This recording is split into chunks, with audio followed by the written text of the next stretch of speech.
What's going on, everybody? Today we're talking about aeration? Aeration Nation. We got a lot of aerators sitting behind us here. That is the reason we film it. And the vast quantity of types and applications, it's all very interesting, but let's get down to kind of the basic. Joe, we got our whiz kid, our big brain right here to my right. And what does aeration do? What's like base level 101? I'm new to ponds. Talk to me like I'm 5. Yeah, basically diffused aeration is going to basically move water towards the surface via air bubbles or oxygen. Right. So it's going to move, it's going to basically improve dissolved oxygen levels. It's going to, which is going to in turn improve clarity, quality. It's going to turn over the pond more efficiently to where it's more of a even temperature. You don't have dead zones.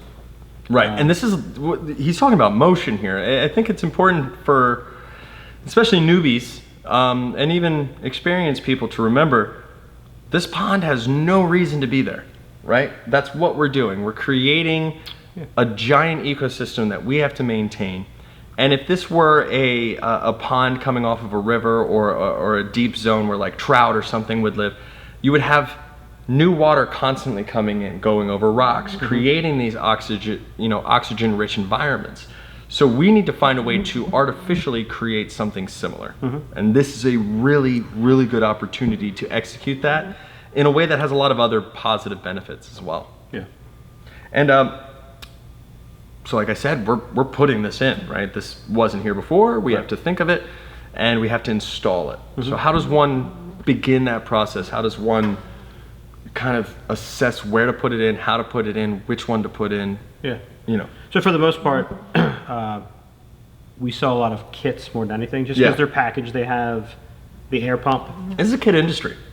Nobody wants to go to Home Depot and invent this thing at all. And I mean, I think that's it's all very Lego-like. Yeah, we sell the individual components for you know elaborate systems, but kits are nice. You know, they're plug and play. So you have the air pump. You have tubing.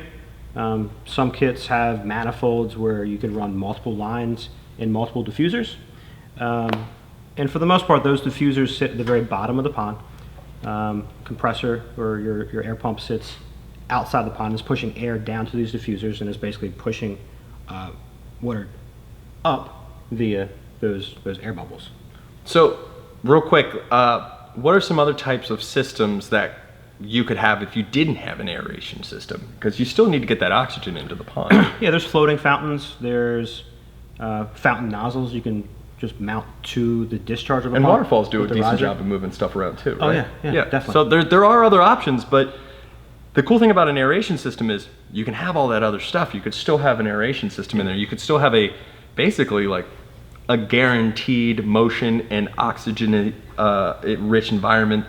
There's no reason to not put one in. This would be one of the things that I'd really have to hear you out if you were like, I don't want one in my pond. There's no reason not to have this. And the bacteria in the pond works one of two ways: aerobically with oxygen, or anaerobically. And it's always going to work much more efficiently with oxygen. So it's going to improve how that bacteria actually works in the pond. Oh, and we talk about this a lot too. This is not just for like a spring and summer thing. You know, this has a really interesting feature that you can employ in the wintertime. Yeah, so in the winter, obviously you want to maintain an opening in the ice to allow oxygen exchange. So during the winter, you can utilize that same aeration system to maintain that opening in the ice. You just want to take that diffuser that's the very bottom of the pond, just relocate it a little bit closer towards the surface, and that's it. Yeah, because moving water is harder to freeze, but let's go back to it. Hey, I have a de-icer, I don't need this. There's no reason not to have both. Yeah. This is not going to be the most expensive thing you put into your pond. An aeration system is easy to maintain, it's easy to troubleshoot. We actually did a whole Q&A. Well, they're super energy efficient. Yeah, absolutely. And we did a whole Q&A on how to kind of assess, you know, what the problem is and troubleshoot these things. So if you have any questions, you can call Joe, kind of tell him what your build out is, what pond you have, or what you're going to be building, and we could easily suggest something for you. I mean, the warehouse is full of these things, and there is a correct option for you. There might even be an unboxing video on our YouTube channel.